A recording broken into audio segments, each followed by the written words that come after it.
आज की इस वीडियो में रेलवे के मैं उन स्कैम्स को एक्सपोज करने वाला हूँ जो लगातार कई सालों से करोड़ों पैसेंजर्स के साथ स्कैम्स होते आ रहे हैं, पर इन पर रेलवे एक भी एक्शन नहीं ले रहा है। मैनेजर साहब की कमेंट, ये क्या कर रहा है भाई तू क्या कर रहा है यार आप ये। तो आज इन्हीं पेंट्री वालों को एक्सपोज करने के लिए मैं खुद एक नॉर्मल पैसेंजर बनकर इन स्कैम्स को एक्सपीरियंस करूंगा और खुद पर रिस्क लेके रेलवे में कंप्लेंट भी करूंगा। मेरे कोच में ओवर चार्जिंग की जा रही है। और सिर्फ इतना ही नहीं, मैं तो और सबसे खतरनाक स्कैम्स को भी एक्सपोज करूंगा जो पक्का आपके साथ कभी न कभी तो हुआ ही होगा। शुरुआत करते हैं अपने सबसे पहले स्कैम से। तो अगर सबसे पहले स्टार्ट करते हैं अपने सबसे पहले स्कैम से, जो कि होता है टूरिस्ट के साथ। और वो सबसे ज्यादा स्कैम्स ये ऑटो वाले करते हैं। मतलब कि स्टेशन के बाहर जो भी टूरिस्ट आता है ये ऑटो वाले उनको लूटने का ट्राई करते हैं। अभी मैं एक टूरिस्ट बनने वाला हूँ और इन्हीं ऑटो वालों से राइड मांगूंगा और मैं देखूंगा एक टूरिस्ट को ये ऑटो वाले कितना पैसा बढ़ा के बताते हैं। मुझे पता है इस स्टेशन से दूसरी जगह जाने पर मुझे कितना रुपए लगता है, क्योंकि भाई मैं अभी चारबाग पे हूँ और ये मेरे शहर का स्टेशन है और मुझे पता है इस स्टेशन से दूसरी जगह जाने पर मुझे कितना किराया लगता है। और ये वाला स्कैम मैं सबसे पहले इसलिए रख रहा हूँ क्योंकि ये मेरे साथ ऑलरेडी हो चुका है। तो आज मैं इन लोगों को पकड़ने वाला हूं कि मेरे शहर में आके दूसरे को लूटते हैं भाई। और जो लास्ट वाला स्कैम है वो तो आप मिस ही मत करना।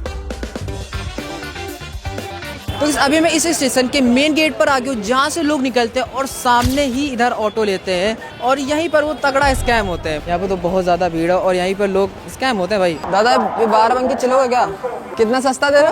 100 रुपया ये लेगा। हाँ 100 रुपया बस वाला लेगा, 200 100 नहीं बल्कि 90 लेगा। केसर बाग कितनी दूर है? 5 किलोमीटर। 5 किलोमीटर। बाहर आते ये ऑटो वाले जबरदस्ती किराया ज्यादा बताकर बिठाने का ट्राई करने लगे थे।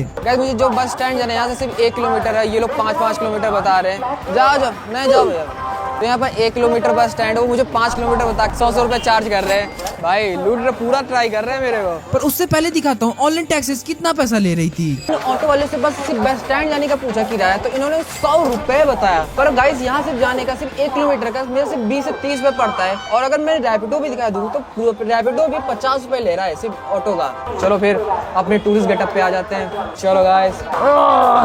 और अभी मेरे पीछे एक ऑटो खड़ा है, चल उससे पूछते कि कितना रुपए लेंगे। केसर बस स्टैंड 100 रुपए सिर्फ यहाँ 1 किलोमीटर का। 3-4 किलोमीटर है। कुछ कम नहीं लोगे? कुछ कम लो, चल दो। गाइस क्लियरली मना कर रहा है कि मैं 100 रुपए से 1 रुपए भी नीचे नहीं लूंगा। ये केसर बाग जाने के ऑटो वाले कितना लेते हैं? लेते हैं 10 रुपए लेते हैं। 10 पड़ते हैं, 20-25 रुपए पड़ते हैं। सिर्फ 20-25 रुपए। ओके गाइस देख लो भाई। तो भैया ये बताना वो केसर बाग का कितना रुपए लेते हैं जो ऑटो जाने का? तो 15-20 रुपया। हाँ। आप लोगों को ये न लगे मैं झूठ बोल रहा हूँ, इसलिए लोकल से भी पूछा दिया कि मुझे जहाँ जाना था वहाँ पर कितने पैसे लगते हैं। मेरे पीछे अभी लाइन से कम 100 ऑटो खड़े हैं और सबका एक ही रेट है। एक लोग एक लोग का कोई भी 100 रुपए से नीचे नहीं लिया, सब मिले हुए भाई। एक के बाद एक अलग अलग ऑटो रिक्शा वालों से सेम जगह जाने का बोला और सभी एक ही रेट बता रहे थे 100 से 300 तक, जहाँ सिर्फ जाने का 20-30 रुपए लगते हैं। अब ये तो आपको कंफर्म हो गया होगा ये ऑटो रिक्शा वाले बारी को देखकर किस तरह से पैसे हटते हैं। और मैं आपको एक चीज हेल्प करना चाहूंगा कि आप कहीं भी अगर घूमने जाते हैं, अगर आप लोकल से पूछ लीजिए। अगर लोकल्स भी नहीं बताते तो आप किसी ऑनलाइन ऐप पे चेक कर लेना, क्योंकि वो सबसे बेस्ट रेट देता है। तो गाइस ये मुझे हम लोगों को ज़्यादा सस्ता पड़ा है लोकल से, जहाँ पे हम लोग स्टेशन पे थे। 1 किलोमीटर का 100-150 रुपये। ये ऑनलाइन तरीका काफ़ी अच्छा है अगर आप बाहर जाना चाहो तो। गाइस अब हम बढ़ते हैं अपने सेकंड रेलवे स्कैम पर, जो कि मेन स्टेशन पर ही होते हैं और वो आपके साथ कभी न कभी तो आप एक्सपीरियंस किए ही होंगे।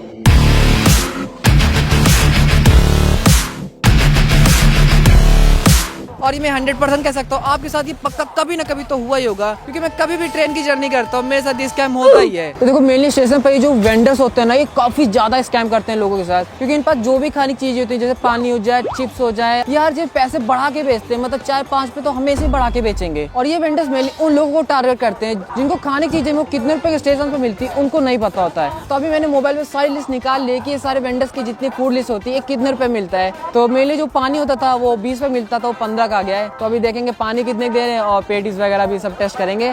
चलो फिर ये भी स्कैम एक्सपोज कर ही देते हैं। तो जिसको नहीं पता भाई मैं लखनऊ में, और भाई यहाँ पर बहुत ज्यादा गर्मी हो रही है। चलो निकलते हैं और मैं ब्लैक पहन के आऊँ। चलो चलते आ जाओ। वैसे अभी मैं फेक ब्लॉगर बन के जा रहा हूँ और मुझसे ये भी पूछूंगा, बिल भी लेने का ट्राई करूंगा, देखते क्या देते हैं कि नहीं। भैया एक स्प्राइट बोतल दे देना। तो अभी मैंने चिप्स और पानी बोतल और ये सब लिया है। अच्छा रहने दो, चिप्स दे देना एक मिलती है 30 रुपये, देखे हमको देते हैं कि नहीं। चिप्स दे देना एक। और अभी हमने पानी वानी सब लिया है। देखते हैं भाई हम लोग की ट्रेन कब आती है। तो अभी हम लोग को वेट करना पड़ेगा 1-2 घंटे। ब्लॉगिंग करूँ, मेरी कोई ट्रेन नहीं है, वो पीछे देख रहा है। तो अभी मैंने ये स्प्राइट लिया है, ये चिप्स लिया है अब बिल का वेट कर रहे हैं, बिल दे दें। ये दुकान वाला तुरंत अलर्ट हो गया था कि ओवर प्राइस पर कोई भी सामान इसको नहीं देना है, पर होता इसका उल्टा है। हाँ चल गए, समय बिल मिल गया है। सब्सक्राइबर बढ़वा रहे हैं, कुणाल ठाकुर डालना, यही है हाँ। चलो ठीक है, चलते हैं। और हमें बिल भी मिल गया भाई। जब मेरा कैमरा देखा ना तो पूरा कह ना भाई तुमको बिल जरूर मैं दूंगा, ऐसे थोड़ी बनता है। तो गाइस देखो, इन्होंने बिल भी हमें गलत काट के दिया है। तो चलो देखते हैं ये लोग पैसे वापस करते हैं कि नहीं। जब मैंने पानी लिया नहीं तो पानी बिल कैसे काट दिए। हेलो सर, सर इधर आओ। अरे पानी तो लिया नहीं तो पानी भी बिल काट दिया। पानी नहीं लेना है, 70 रुपए कर दिया है, पानी भी बोतल जोड़ लिया आपने। यहाँ पर ये लोग अब फंस चुके थे, पर ये बचने के लिए क्या क्या तरीके लगाते देखते रहो। तो आपने 70 तो सही किया है यार, 40 की 70 हो गया। तो पानी लिया नहीं ना, पानी 14 रुपए जुड़े हैं उसमें। तो जोड़ने क्या मतलब, इसका तुम्हारा हो ये कितने का है? मैं 4 रुपए फायदा करवा रहा हूँ, बिल नहीं आएगा। 4 रुपए एक्स्ट्रा मिल जाएगा बिल में, हो कि कैसे यूट्यूबर हो यार। देख लेना भाई, हम लोग पक्का हमें चूतिया बना रहा है ये। कोई बात नहीं, देख लो पूरा टोटली स्कैम करे हैं हमको। पानी बोतल भी दिया नहीं और ये 70 रुपए का बिल भी हमें जोड़ दिया है। इसमें 30 रुपए लिखा है, पर ये इसमें 20 रुपए क्यों जोड़े हैं, समझ रहे हो? देखो सिंपल, इन्होंने बिल 74 रुपए का काटा विद पानी की बोतल, पर मैंने पानी बोतल ली भी नहीं थी और मैंने इनके क्यूआर पे 70 रुपए भी कर दिए थे। तो बिल इन्होंने चेंज क्यों नहीं किया? क्योंकि इन्होंने अब मुझसे ज्यादा पैसे ले लिए थे और बिल पे भी काट दिया था। तो गाइस ये रहा हमारा बिल जो कि ओवरचार्ज किया है। तो गाइस इन लोगों ने मुझे ऑनलाइन 70 रुपए लिए, जो कि मैं आपको स्क्रीनशॉट दिखा दूंगा। गाइस इन पेंट्री वाले ने बिल दे के भी मुझे स्कैम कर दिया है और मैंने पानी की बोतल तो ली नहीं थी, वो भी इसमें इन्होंने काट दिया है भाई। और उन्होंने मुझे काफी बार बोला था कि बिल क्या जरूरत है तुम्हें, क्या करोगे। ऊपर से बिल लेके आए, पर ऊपर से नाम कटा हुआ था और ये बिल कार्ड गोदाम का था। कार्ड गोदाम के स्टेशन का बिल था, पर ऊपर से कार्ड रखा था इन्होंने। मैंने गूगल करके देखा तो पता चला ये वेंडर स्कैम सबसे ज्यादा दिल्ली स्टेशन पर होते हैं। तो यही चेक करने के लिए मैं दिल्ली चला आया। तो अभी मैं दिल्ली के रेलवे स्टेशन प्लेटफॉर्म नंबर 8 पे खड़ा हूँ और जो भाई पीछे भीड़ है, वो आप कभी भी कहीं भी स्कैम हो सकते हो। तो तुरंत ही पहले शॉप पर गया, एक रील नहीं दे दो, ऑनलाइन कर दे। और जो सोचा था वही देखने को मिला। 14 रुपए की पानी बोतल 20 रुपए में मिली। मेरे पीछे भी एक शॉप है, उस पे हम जा रहे हैं पानी लेने और 14 रुपए का उसका रेट है। तो मेरे पास अभी 15 रुपए है, देखते कि इसमें 1 रुपया वापस करता है कि नहीं। तो पानी बोतल देना कितने की है?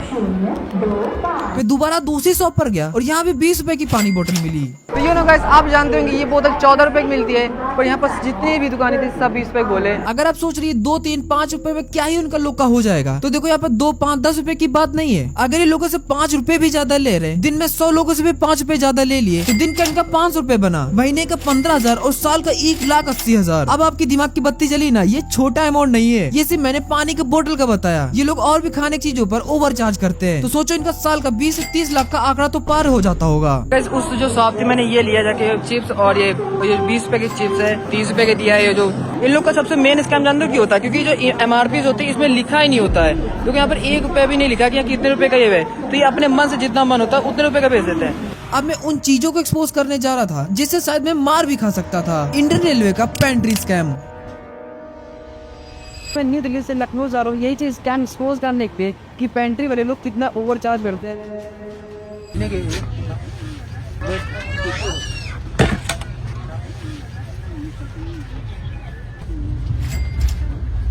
यहीं से मैं स्टार्ट करता हूँ एक के बाद एक खाने पीने चीजें लेने की। और पहले ही इस पेंट्री वाले ने 10 रुपए ली चाय 15 रुपए की पकड़ा दी। उसके बाद एक खाने के लिए पास्ता लेता हूँ जो बिल्कुल भी पसंद नहीं था, पर क्या खाने पे ओवर चार्ज कर रहे थे इसलिए ले लेता हूँ। तो गाइस हमने लिया पास्ता। खाने में तो ये तो एकदम बकवास सा लग रहा था, पर सच बताऊँ तो इन्होंने मुझसे 20 रुपए ज्यादा लिए थे, क्योंकि पास्ता मैक्रोनी 50 रुपए की आती है और मैंने 70 रुपए दिए थे। मैंने पास्ता, चाय और पानी लिया और सबने 2, 3, 5, 10 रुपए को पढ़ा के होती लिए और बिल तो दिया ही नहीं। मैंने बिल पासा अभी तो कहा बिल नहीं सर नहीं मिलता है, तो उन्होंने दिया ही नहीं।